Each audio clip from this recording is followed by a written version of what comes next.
Hey guys, welcome to another episode of Spilling the Beans. Today I'm sitting down with Brian Fast. Brian has actually been one of our larger investors in several different projects of ours. He has a background in engineering and software engineering and really problem solving.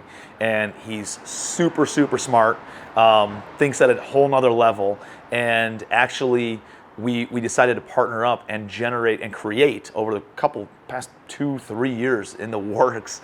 We're developing an AI software for project management, property management, and asset management. We're super pumped about it. I'm going to dive deep into that with him. This software will be able to save time and money and create so many efficiencies and be far more effective for operators, both property managers, asset managers, project managers across the board. And we're super pumped. We're going to be beta testing it this fall and bringing it out to market first of 2024. So get ready for it. We're going to dive into all the different components and everything that it does and hear a lot more about Brian's background and who he is, how he became an entrepreneur, how he became a big investor, and how we've rolled into this smart management software that we're developing for you guys.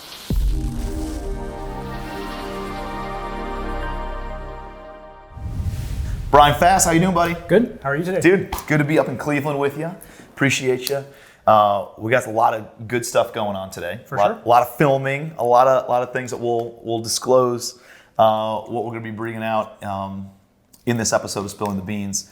But before we get into all that stuff, I want the listeners to know a little bit more about your backstory. So you got an amazing backstory from the corporate world, turned private lender, turned software developer, and we're doing a lot of cool stuff together on our side. But let me hear a little bit about your background. How did you get into the software engineering and that side of things? Sure. I would say sort of been on two parallel paths for a long time. I would say grew up with a dad that built all kinds of things. Mm-hmm. And so sort of learned that. 18, did my first land development project with him and sort of was going down that path. I would say all of a sudden pivoted and was planning on going to college, but was always planning on going back something construction investment. Because that's what your dad did, right? Exactly. I knew it was a path. I knew I was going to do investment properties. It was the no-brainer way to just turn the crank. As part of that, it was one of those where I was like, what's the hardest thing I could do in school? Because if I can do that, then I can do anything. So electrical engineering was that thing. And so went there and knew if I could do that, it would set me up in all things construction. So that was my thought, accompanying that with my mechanical background from working with him. I would say what I didn't anticipate was my first electrical engineering class really had a professor that radically changed what I ended up doing. So all of a sudden became very passionate about that. Had a lot of good mentors that were just sewing into me. Within 2 years, we were making motors from scratch and building anything we could think of. And so that really took me down this whole engineering side, of things. I continued to do real estate in parallel to that. Actually moved up to Cleveland, went to grad school, got my doctorate here in Cleveland State. Because you're from Columbus area originally. From Columbus originally. Yeah. And my professor came up here to be the dean of engineering. And it was one of those where, like, hey, I'm going to pay you to go to school. Like, not just pay for school, I'm going to pay you to go to school. And so, I came here with the reality that I could have open access to anyone. I work hard, and so that would get me in the door. He would get me in the door. Working hard would keep me in the door. So developed all that engineering rigor, out of that program, got recruited by Northrop Grumman to go, basically, they were having trouble with mounting a laser on a 747 to shoot down missiles. And so it was like, hey, can you help us get that working? And it's wild. I'm a 20-something nobody coming into this community where that's all that people did, right? And so continued to cut my teeth there and develop skills. I would say, went out there in 2006, right? So right at basically the crash. And so in parallel to that, started buying investment properties up in San Francisco with a buddy of mine that, lived locally. And so that really set me up, in that regard. I'd say continue to do real estate on the side. And when you say do real estate, you were buying rental property? Buying rental properties, I would say, at that time, I had a W-2 job, right? Mm-hmm. So the crazy part is I took all my cash, and I was very lendable at the time because I had a W-2 job, right? And so they're giving a 20-something nobody, I could get loans on these things, right? So we were getting 20 cents on the dollar values, and rent prices were still what they were. So we were basically buying up as much as we possibly could. This is what year is this? Between 2007 2009. Okay, so it was right after the crash. Right after. Or as and right after. Right as and after. And so was doing that.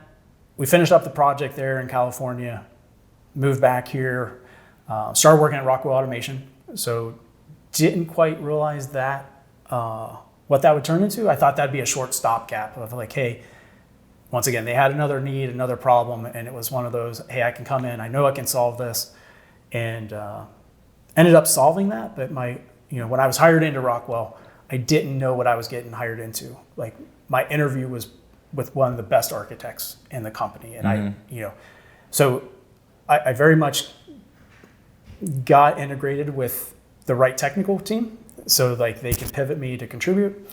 The weird part was I was hired in through the sales organization. So as a doctorate engineering guy coming in through sales for 12 years, I became this dual-headed monster in that regard. So that's really interesting, because usually if you're in the engineering field, that's a very different behavioral set, right, and mindset than the sales side of things, and personality.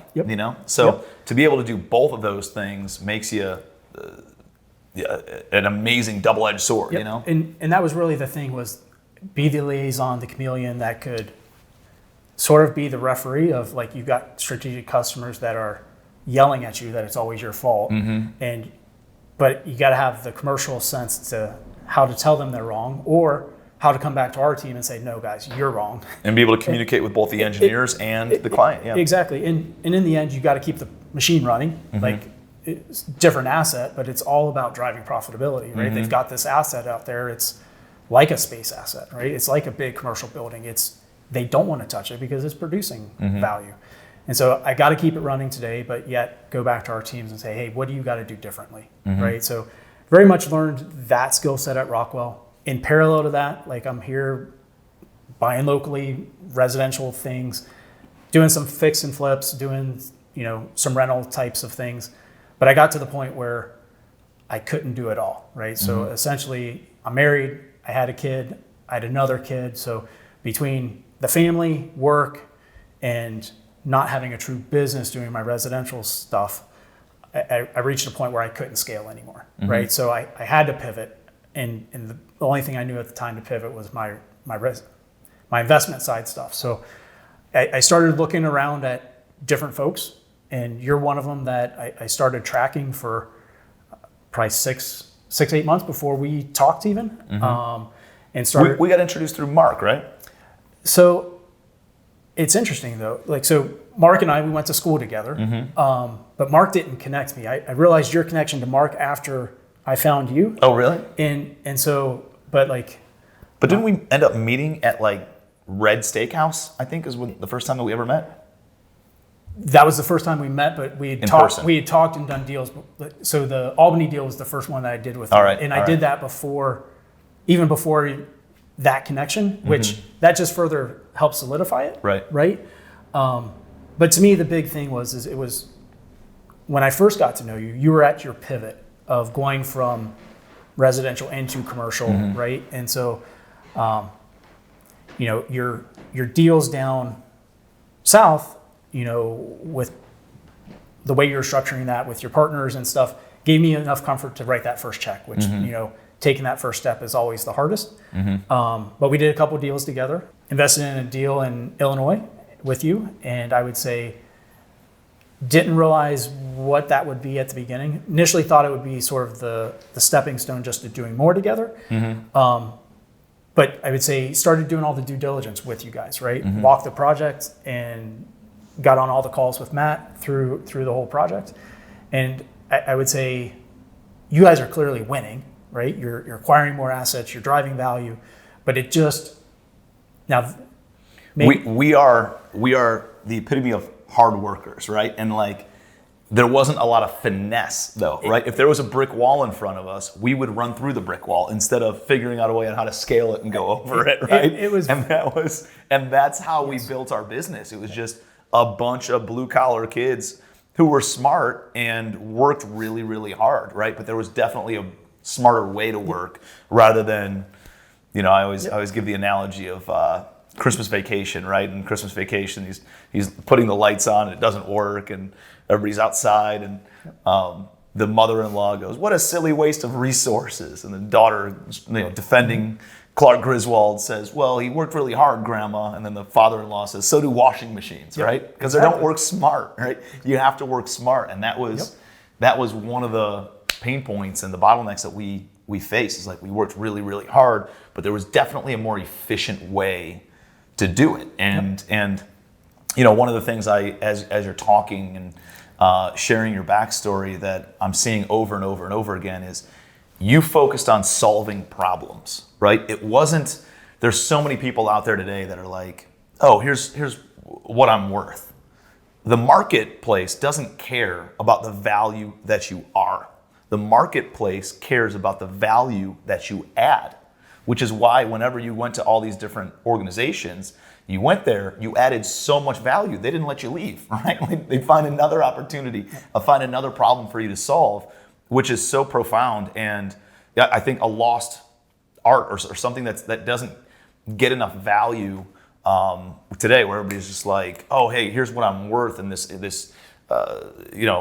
I should be getting paid this much money. Well, like, the market doesn't pay you for what you are, it pays you for what you add. And how can you add value and continuously solve problems? And this is a recurring theme that I'm seeing in your life over and over and over again. And you brought that to that project in Illinois. Yep. And it's very much a fixture. That I would say that's who I am. A lot of people ask who I am. What do you do? Mm-hmm. I'm a bit of a fixture, but I would say a core value is you do what's necessary, right? Like, it's not about, was it my job or not? Like, okay, it might have been somebody else's job, but it kept it from getting done. I got to resolve it. Very few people can connect all the dots, right? Like, that's in the end what's the limiting issue. And if we look at the Springfield thing, right? It's very much, there's just opportunity, right? And it's a matter of taking two worlds. If I look at what I did at Rockwell for the past 12 years, I'd go around and change processes to allow people to be more effective, to drive profitability from their machines, right?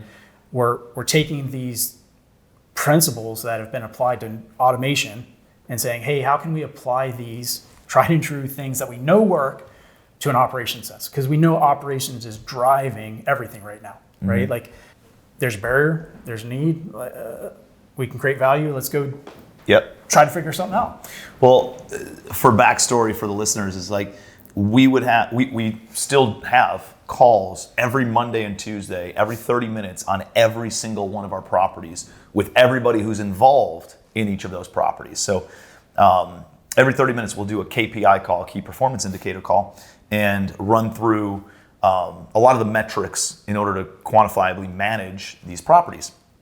And so we'd have the asset management team on there, we'd have the regional manager from the property management company, we'd have the on-site property manager, leasing agents, and anybody else who needed to be on board from a site level.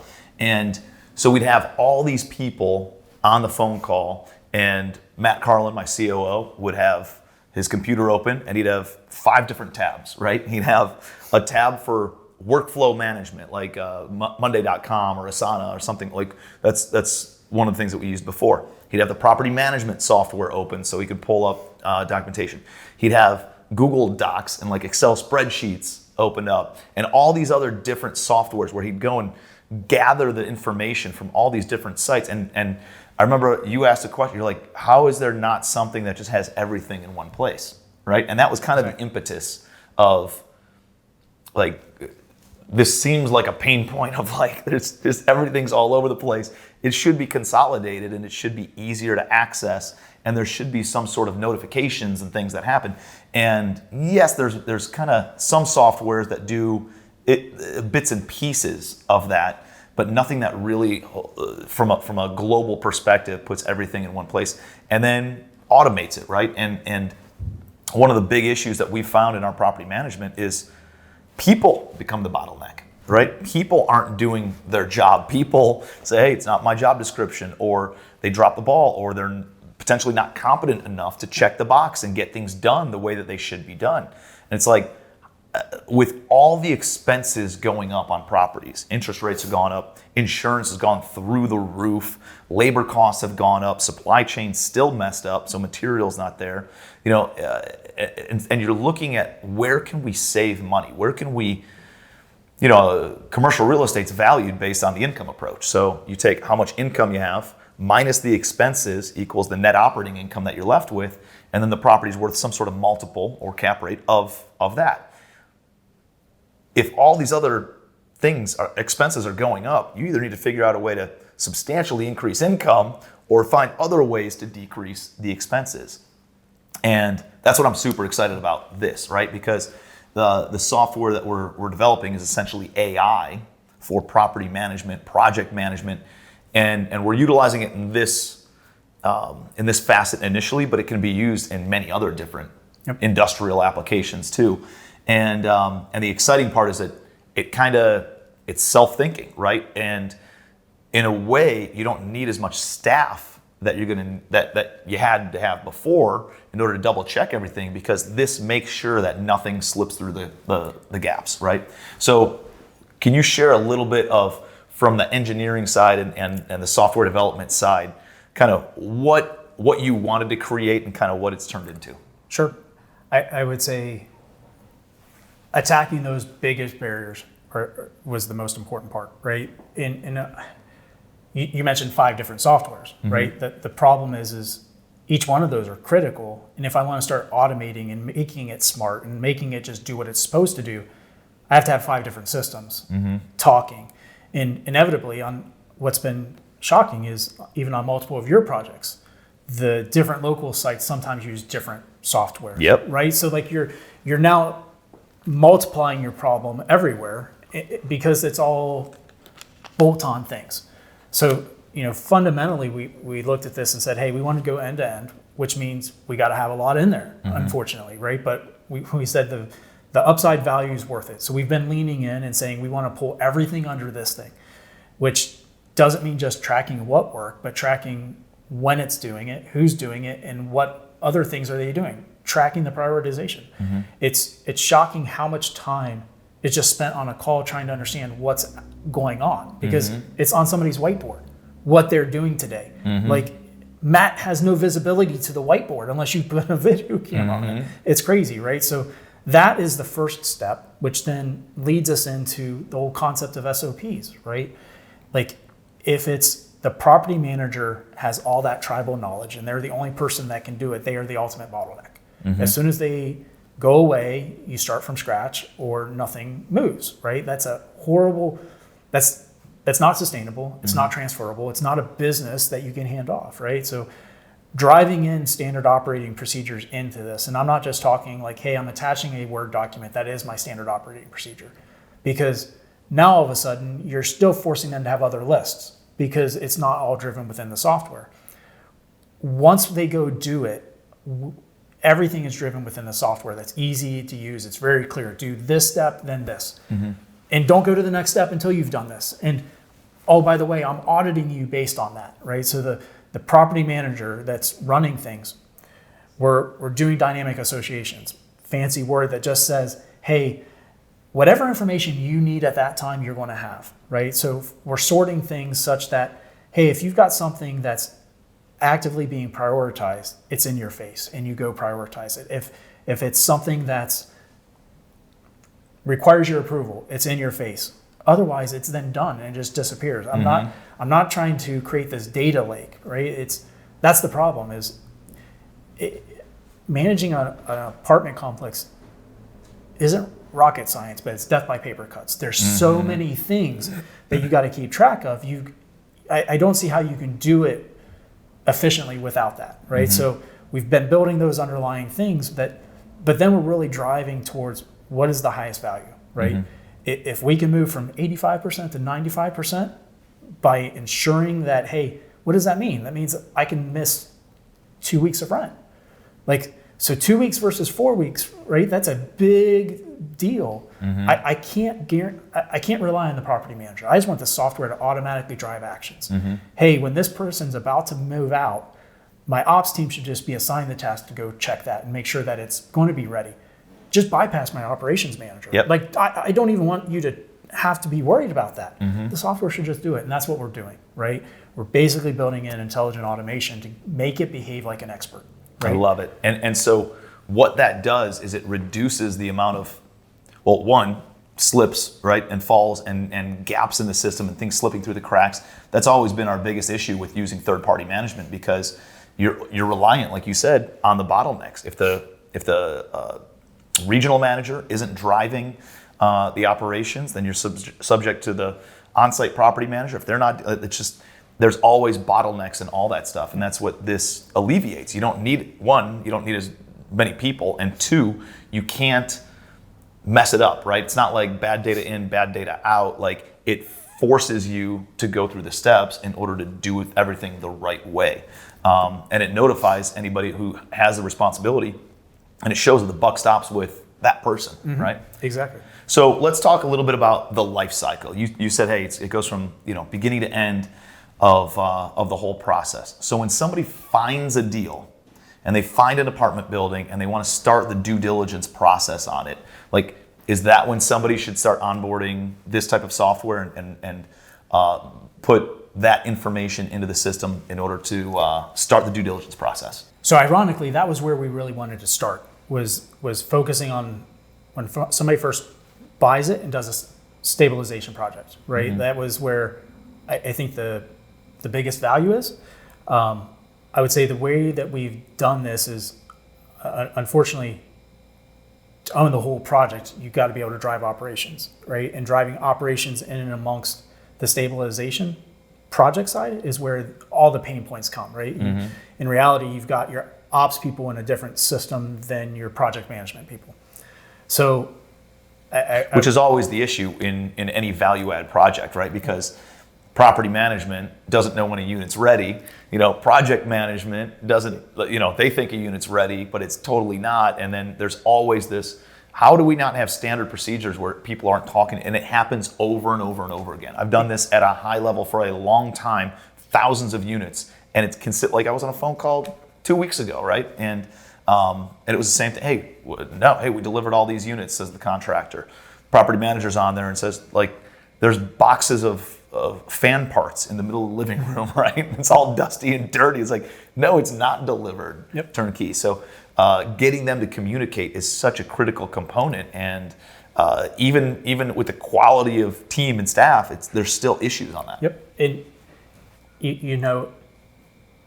just getting your takeoff when you're doing your due diligence is hard. I go back to when I was doing your Springfield walkthrough. Yeah. I mean, doing 264 units in 2 days, like that in itself is a feat, right? So you can't do it with pen and paper. I tried it. Yeah. And but so I would say where our current software is we've got the ability to track master lists of in every unit, every property, every building, what's going on in and amongst operations, and we can co-mingle all that type of stuff. I would say our first release that we're coming out is really focused on that project management and operations side. I would say as we get into our second phase of the project, I'm really excited about the stabilization stuff because, to me, it's the report generation in order to get paid from the lender and to release those funds that, when you're doing it in paper systems and two systems, like, you can't trust that data. Opposed to everything being grouped together, I can auto create reports. Now that'll be second phase of our stuff, but being able to have multiple master lists and all that type of stuff is what we're looking to launch, beginning of next year on that regard. So yeah, so it'll be exciting. So let's go through what does that look like? All right, so if I buy a 50-unit apartment complex and I want to start the due diligence process, I got to meet with the contractor. Tell me how this is going to solve pain points versus obviously the communication side of things, but how does it? What does the process look like as I onboard this apartment building for 50 units right across the street here, and I get my team there. They're doing the due diligence. They know what the units are, and they start creating a scope of work. Tell me about the life cycle of what does that look like? Sure. Step by step. So I would say first step is basically we need to know the what, right? Start with your basic unit count side of things. What buildings, how many units are in it. Mm-hmm. You tell me your rent rolls, right? And basically we suck all that in through an Excel spreadsheet and auto generate all this stuff, right? And at that point, then we've got the majority of your data of what is our starting point. Mm-hmm. From there, depending on, whether it's a stabilized project or whether it's not, right? If it's a stabilized project, then meaning, we're just doing operations, we start to work with them to integrate in what is their SOPs, right? Mm-hmm. Like, so you have a set of SOPs that you guys use, mm-hmm. may be different from somebody else and different from somebody else. Correct. Right?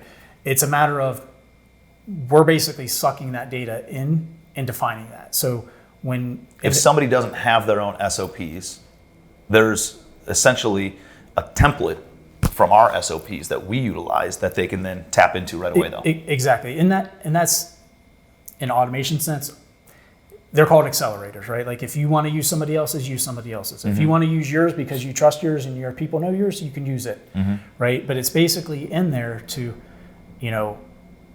when I want to create a work order, for example, I can say, hey, this is the specific work order and it's all filled out. And if I ever want to update it in the future, I update it one thing, and anytime I use it in the future, it's automatically updated, right? So that would be the first step from an operation sense, is beginning to fill that out and set it up on how do you want that intelligence to be driving things, right, behind the scenes.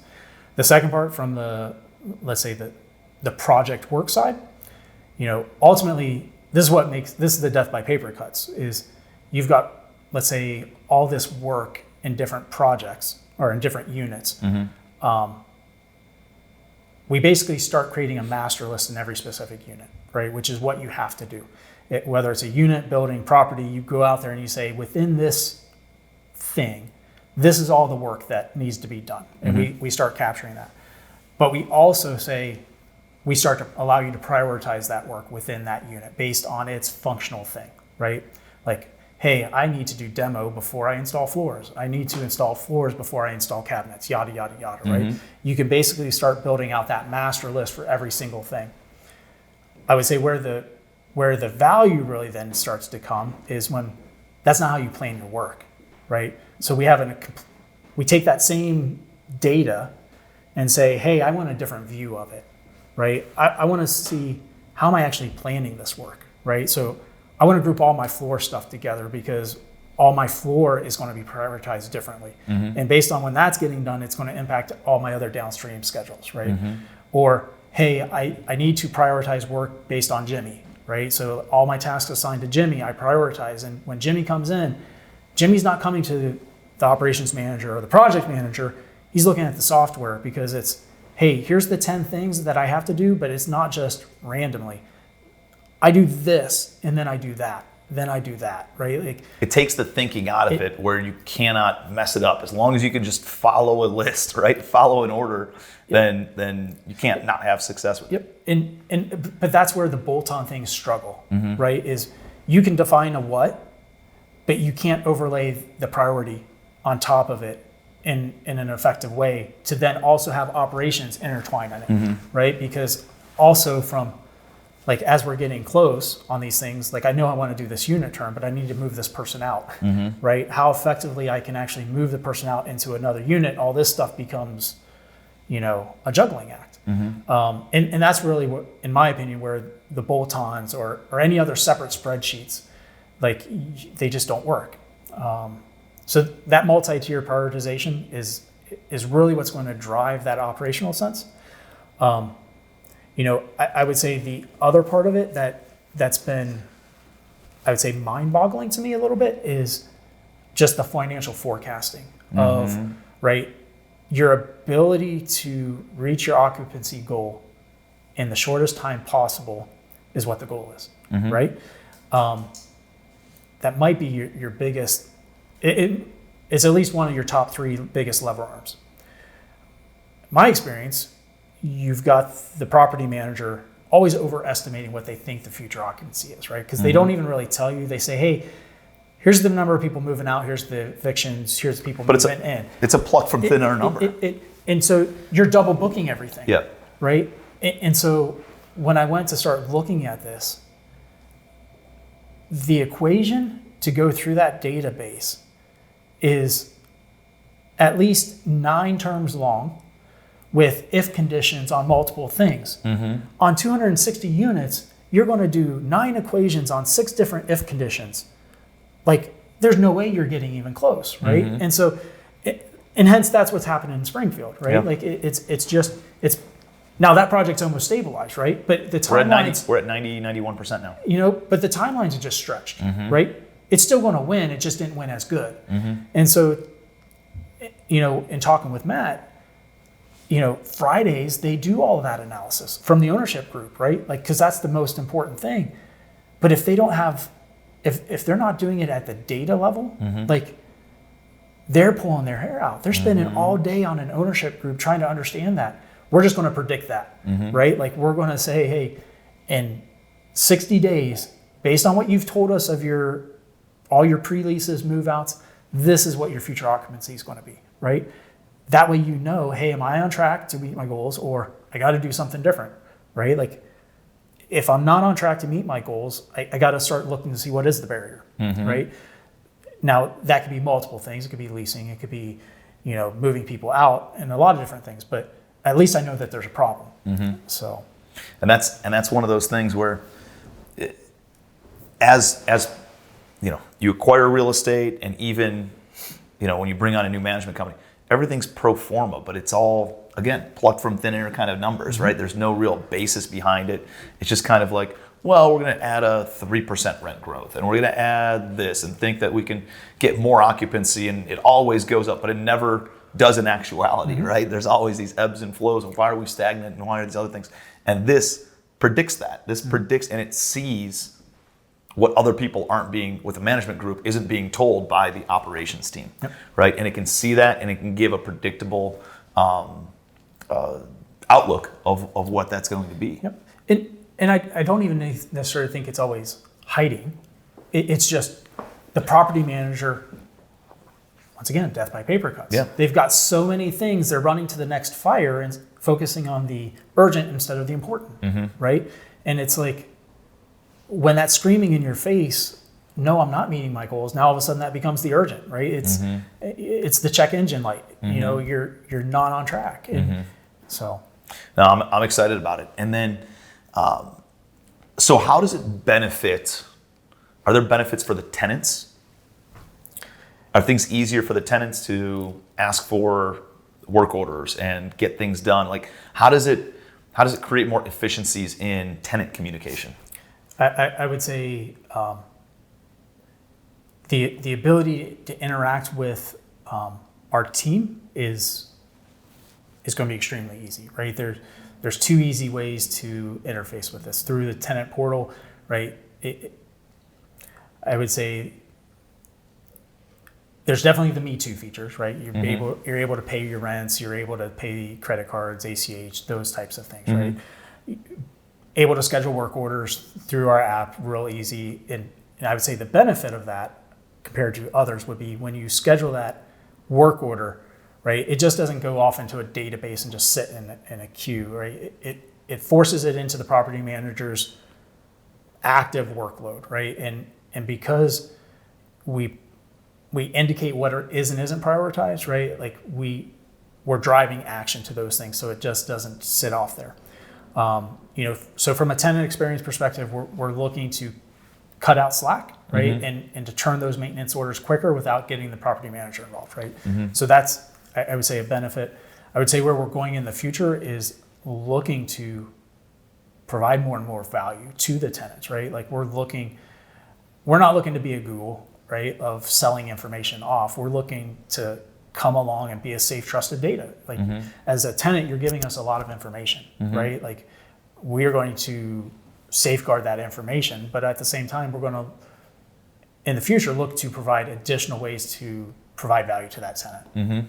Yeah, and it's a powerful thing that a lot of landlords don't realize. You could have thousands of tenants or hundreds of tenants, and you know a lot about who's living in their house and what their income is, and if they have any pets and some of those things. And there could be additional benefits that could be provided to them in order to help them increase their credit score or increase their income, or save money on their pet costs or schooling costs or transportation costs or anything along those lines, where there could be some affiliate stuff that could be set up. What about as far as reducing the amount of tenant communication that's needed because of automated, hey, we received your work order. Have you tried to, and helping them try to troubleshoot through some of those problems on their own? Are we implementing anything like that right out of the gate, or is that going to take a little bit of time? I would say that's our second phase of things. But I would say there's definitely some slick ideas on going down that path, right? Because in reality, I think probably 50% of work orders could probably be solved by talking through the tenant. And instead of having to get, we already do that, and we get on the phone with them and talk them through how to relight their pilot or something, hey, unplug something, check the breaker, whatever it is. Whereas AI could do it, and you don't need the human interaction. And 50% of all work orders go away. That's a powerful piece. Yeah, for sure. For sure. So from a, you already kind of hit on this, but I want to hit on it again. From a lender perspective, what does it look like? How does this make their life easier? How does this help with getting the reporting, getting the financial forecasting, and all those kinds of things? And now a lender essentially doesn't have to look at multiple different reports. It can all be put into and consolidated, right? Yep, for sure. I would say in the standard operating scenario, I think we're quarterly reporting and work order draws, or I'm sorry, not work order, but work draws on construction work and things along those lines. So both on, I guess you could talk about the operations side, and then you could talk about the project management and getting draws on funding for construction and renovations. I would say on the stabilized project, we'll have the standard reportings and things like that, right? To me, that's another Me Too thing. Those are just staples. You got to have those reports to effectively, run things. To me, it is on the project side that is I'm most excited with, and I would say that's definitely our phase 2 projects. That our phase 2 of the software that'll be coming. But I would say the way that we're driving that is connecting it to the scope of work, to the multiple quotes coming in, driving it down to the actual expense that we go with, right? Like all of that is going to be driven through a project software system that says, hey, these are the things that are grouped along a project, and these are the draws that I'm going to be going against. And the beauty about it is that that work is then coupled to our tasks that are being done, right? So essentially, getting lien waivers and all these other things, because it's legitimately tens of hours for multiple people on my team every time we do a construction work draw. Every month. And whatever that thing is, whether it's work or do you have the right check boxes in place, it's all about, hey, I've got a project, I've got tasks that need to be done, and I've got expenses that need to get paid associated with it. Bundling that all up in an effective way such that I'm not entering in data twice, right? Such that part of my normal workflow, when I tell Jimmy that he has to do A, B, and C, I shouldn't create a project scope for my lender and then say, hey, project person, you're doing A, B, and C, because inevitably they'll call it B, D, E, right? Like they'll just make something up. And now all of a sudden, all that time is your list my list? Right, and then the lender doesn't disperse funds because they checked a couple different boxes that weren't supposed to be checked, or vice versa. It's a nightmare, right? Because I would say that's where that whole it's got to work for an expert, but it's got to work for a beginner mindset. I would say that's what started this whole thing, right? Was there's this huge value on the project side of things to drive effectiveness, right? Such that. My goal would be hey, we become a preferred vendor from lenders. no, you guys should be using their software because it most effectively tracks your projects and it's written into their lending documents. I love it. Because otherwise they're working harder, right? And everybody's having to do more due diligence because we're working harder, not smarter. I love that. I love it. And so from a standpoint of, so we hit on tenants, we hit on, it's a very navigable and easy to use software too, right? And people, we hit on different behavioral types, and the engineer is very different than the CEO. The CEO is different than the COO. The COO is different than the leasing agent or the contractor or the maintenance person or the on-site property man. All those different behavioral types, all those different personality types can all easily navigate the software. It's very intuitive on regardless of what their level of competency is. Everybody can figure out how, here's what you have to do, right? That's the hope. No, I think it does that, right? Yeah. The problem is it literally is death by paper cuts a bit. Yeah. But I would say the way that we're digitally associating things, our hope is we've laid out things such that we only have to connect one step. So for example, most people that are working in this space, they're familiar with the application. They struggle because they turn their brain off when they start using software, right? Our goal is to say, hey, don't forget to use your brain when you're using this. If you're leasing, I need you to know that you need to go to the leasing section. After that, the way we've laid it out, it sort of takes you down the rabbit hole. You start clicking here, then it's this is what I would need, and then the next click is there, and it just keeps funneling you down. It lets you know where to go. More and more information, right? So that's where the intuitiveness comes in. I would say, from the advanced side, as you're looking for something, it's like a notebook, right? If I know what section I need to go to, it's there. But if I need to jump to the next section, all of a sudden all that other data is right there. And that's how we've basically done it, right? Is as you're going down, and then we essentially put the notebooks away. As you go back out, that's the problem is if you keep all the papers on your desk, it becomes a nightmare. But with this association, as we jump in and out of things, all the things are there, whatever you would need. Now I'm excited for it because it's going to take 5 different softwares and combine them all into one. And now you're saving money because you don't have to pay for all of those. You're saving brain calories from not having to go around and transform and have a new setup of which system am I working in, right? Everything's just more streamlined. Everything's more efficient. Everything's easier. You got better systems and processes and checklists in place. And everything communicates from the entire life cycle of the project, of the tenant, all communications in there, everything that you possibly need with communication with employees, staff, all communication that you need with staff members, with tenant base, with lenders, with management, with ownership. Everything is all communicated and maintained in there, so that way if there's ever a question, if there's ever a lawsuit, if there's ever something that you have to go back and check on, you can click on a button and it populates all those things. All right, so I'm the CEO, Legacy Wealth Holdings. I own thousands of doors, and they're all either with property management companies with their own software, or we in-house manage a chunk of those doors with our own software. It's a pain in the butt moving everything over, right? It's a pain in the butt. It's like your cell phone. You just never change it, right? Things have to be really, really painful in order for things to change. What are the benefits of you coming to me as a CEO of either a management company or as a large holding group with lots of doors, lots of units? Why is it beneficial for me to move over to this software? Obviously, there's efficiencies for the team, but guess what? Not my problem, it's the team's problem, right? But what does that translate to?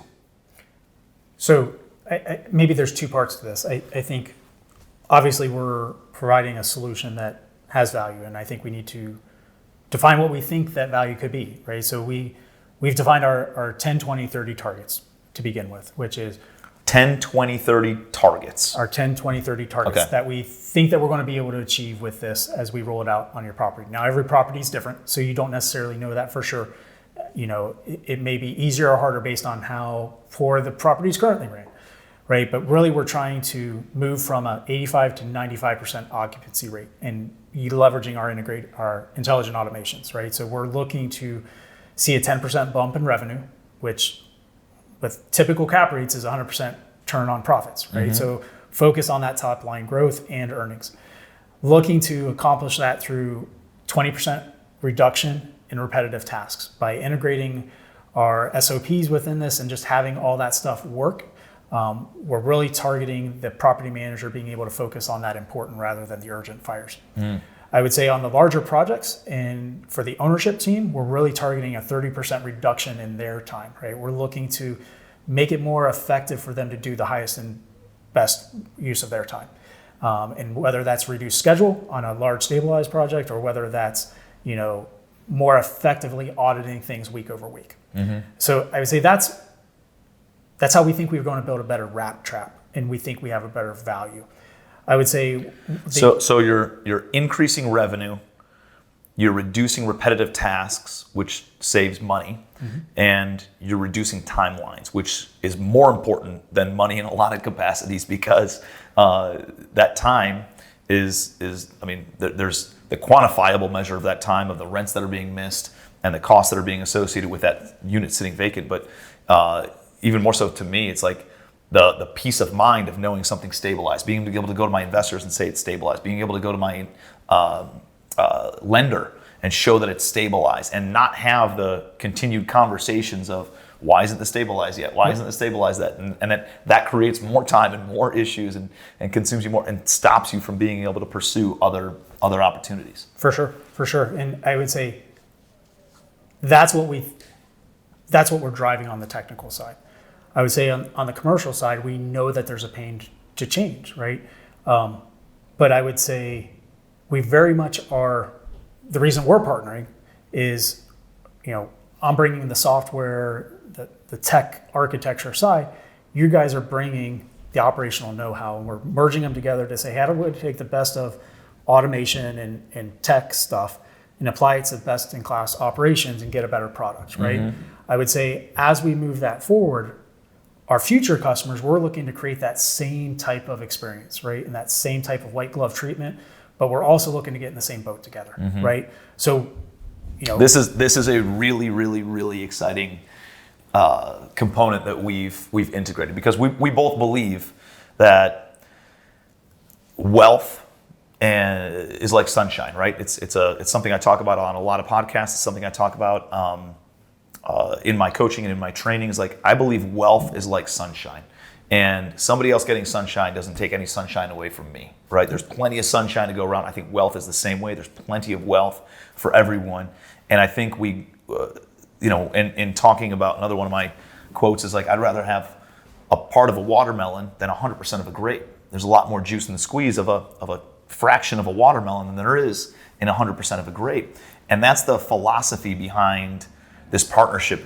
program that we're implementing for this. And so maybe explain a little bit about the early adopters of this software. Not only are they going to save money, not only are they going to save time, not only are they going to save headaches, right, and create more efficiencies and be able to reduce staff, which substantially will increase the value because if you save a $60,000 salary and that goes straight to the top line, straight to the bottom line, that increases the value at a 6 cap by $1 million of that property. So it increases enterprise value. So the software does all those things, but even beyond that, we're doing a partnership program with the early adopters in order to give them equity in the software business. Yep. And, the whole mindset there is we want to partner, right? So carving off equity for early adopters of the software, ultimately, it's really interesting.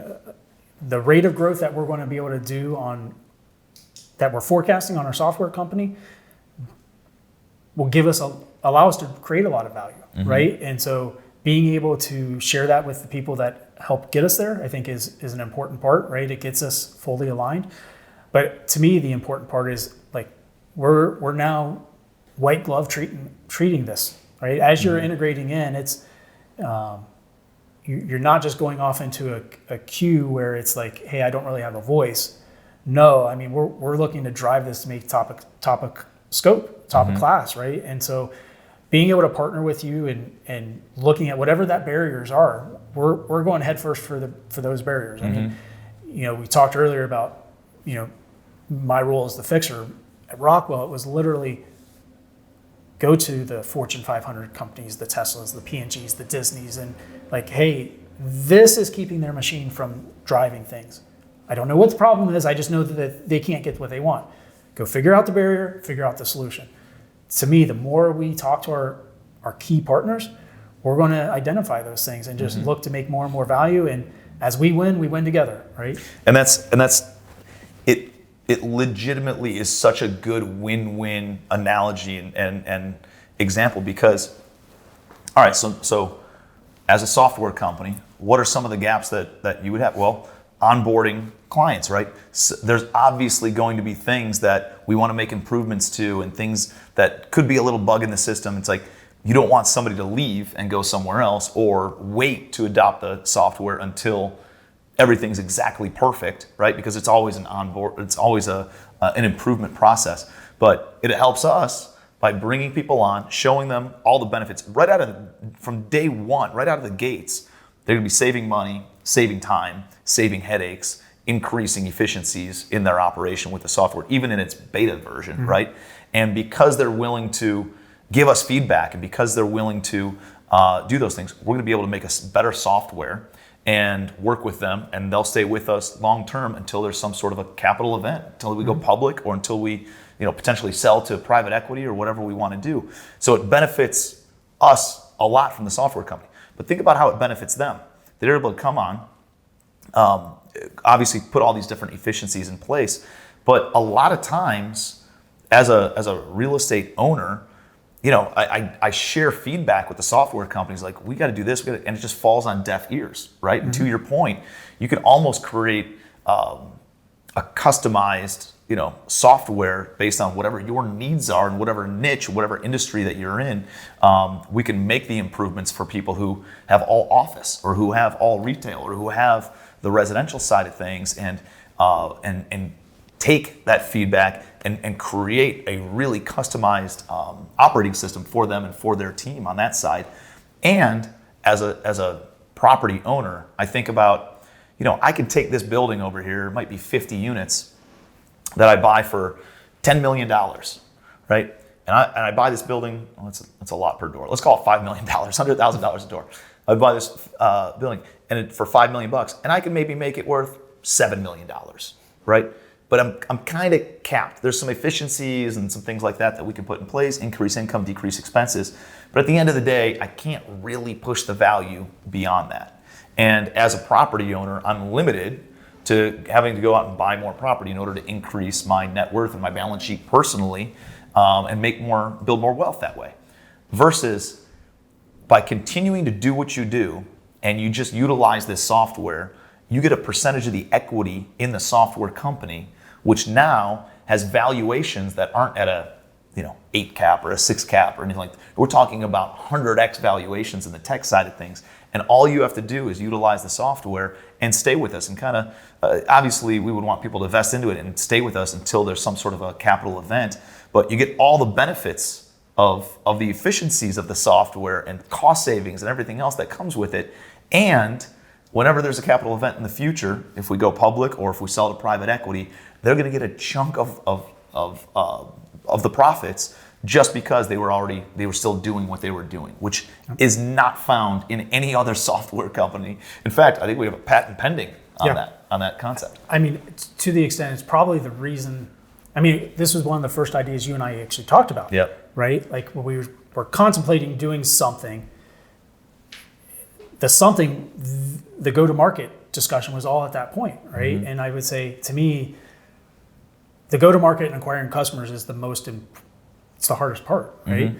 Mm-hmm. I felt comfortable we could build the better thing, but it's still painful to transition. I know that, but you're creating so much more value, mm-hmm. right? Like I feel like it's taken our go-to-market from being a risk to being a real powerhouse for us, right? For us to lean into. Which will just grow the valuation because it creates more comfort and confidence in the private equity firm or in the marketplace, that when this does go public, that there's stickiness, right, to the client base. And when that occurs, again, it's a win for the software company. It's a win for the clients themselves, and it's a win for whoever finances or buys this or funds this in the future, because everybody's on the same page, everybody's in the same boat, rowing in the same direction, and it's a win-win-win across the board for everyone. It's exciting stuff, man. Well, for sure. I'm excited to be on this journey with you.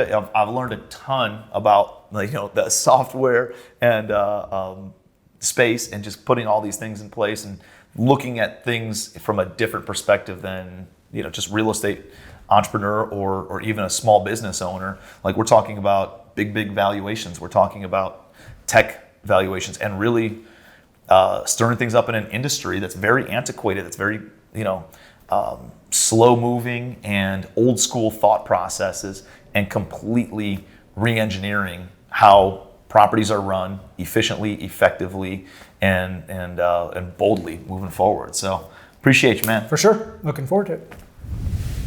Hey, hopefully you guys got some good takeaways, understanding things. I know sometimes I'm more of a visionary perspective. I think it's awesome to hear somebody from a more analytical perspective take a look at project management, property management, and asset management.